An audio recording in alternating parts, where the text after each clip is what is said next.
اس طرح توحید ہے وہ کافر. اور قرآن آتا ہے سورہ یونس میں آتا ہے آیت نمبر 15 میں, اے نبی اس قرآن کو بدل دو یا کوئی اور قرآن لے آؤ, یہ بوجھ سکتا ہے.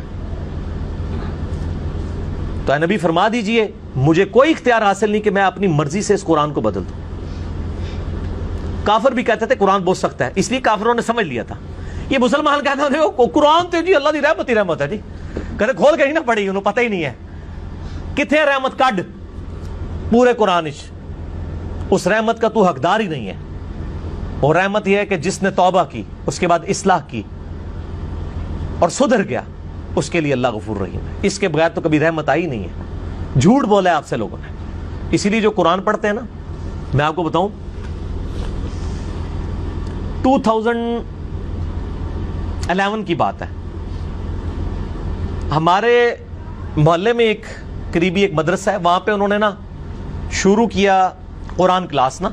تو میں نے اپنے وائف سے کہا کہ اس وقت 3 بچے تھے میرے, میں نے کہا میں بچوں کو سنبھالوں گا, تو پورا قرآن کور کر. وہ پورے رمضان میں نا 9 بجے سے لے کے ظہر تک ایک سپارہ کور کرتے تھے, اور رمضان میں پورا قرآن انہوں نے مکمل کیا.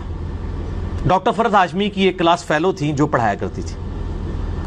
تو میں نے اپنی وائف کو کہا کہ تم نے ایک دفعہ قرآن پڑھ لے, تیرے باوجداد میں سے بھی میرے باوجداد میں سے بھی شاید کسی نے قرآن ترجمے سے پڑھا ہو, تو یہ قسم ایک بار ٹوٹ جائے تو بھی پڑھ لے.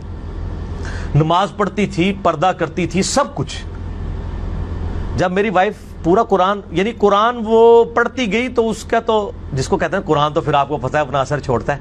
اگر آپ نے اثر لینا ہو, جیسے بٹ صاحب کہہ رہے سن کہ نہ مننا ہوئے تو پورا قرآن پڑھ دے رہو تو نہیں منو گے, تو مننا ہوئے تو یہ اشارہ بھی کافی ہے. تو میری بیوی سے میں نے پوچھا کیا تم نے لرن کیا, اس نے کہا جی میں نے صرف ایک چیز لرن کی ہے کہ جس اللہ کا تعارف مجھے میرے ماں باپ اور اس معاشرے نے کروایا تھا اور میرے علماء نے, وہ اللہ قرآن والا نہیں ہے, قرآن والا اللہ کوئی اور ہے. میں نے کہا کیوں؟ کہتی قرآن تو بڑا ڈڈ ہے, اللہ تو بڑا ڈڈ ہے, وہ تو بالکل کمپرومائز کرنے کے لیے تیار نہیں ہے. وہ تو کہتا ہے جو ایسے چلے گا وہ ٹھیک, نہیں چلے گا ایسی کی تیسی کر دوں گا اس کی. وہ تو پیغمبروں کو بھی کہتا ہے قل انی اخاف ان عصیت ربی عذاب یوم عظیم, اے نبی تم بھی فرما دو بالفرض اگر میں نے بھی اپنے رب کی نافرمانی کی تو بڑے دن کا عذاب مجھے بھی آ پکڑے گا. یہاں تو کہتے ہیں ہمارے بزرگ اتنوں کو بخشوا لیں گے.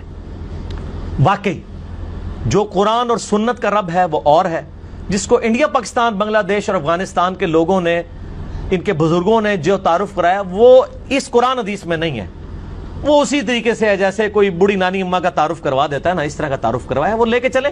انشاءاللہ مولا علی کا جو قول ہے نا کہ انسان سویا ہوا مرتے ہی جاگ اٹھے گا, کیوں یہ کیا ہو گیا, اصل زندگی تو یہ تھی, اس وقت جاگنے کا فائدہ نہیں ہے. یہ جو تعارف یہ کیا وہ اللہ نے ساڑی نمازہ نہیں چاہیے تھی. اللہ نے کہیں قرآن میں کہا ہے مجھے تمہاری نمازیں نہیں چاہیے. اللہ نے تو قرآن میں کہا ہے کہ وَأَقِيمُوا الصَّلَاةَ وَلَا تَكُونُوا مِنَ الْمُشْرِكِينَ, نماز قائم رکھو اور مشرکوں میں سے نہ ہو. صحیح مسلم 246 نمبر حدیث ہے. نبی صلی اللہ علیہ وآلہ وسلم نے فرمایا بندے کے کفر اور اسلام کے درمیان فرق نماز ہے. سر آپ کو اللہ اور اس کے رسول کا تعارف نہیں عز وجل وصلی اللہ علیہ وآلہ وسلم, تو موجہ مارو, عقل نہ ہوئے تو موجہ ہی موجہ, لیکن دنیا میں آخرت میں کٹا ہی کٹا. اتنے موجہ ہی موجہ, اتنے موجہ کٹو گے اتنے اللہ کٹے گا تانوں.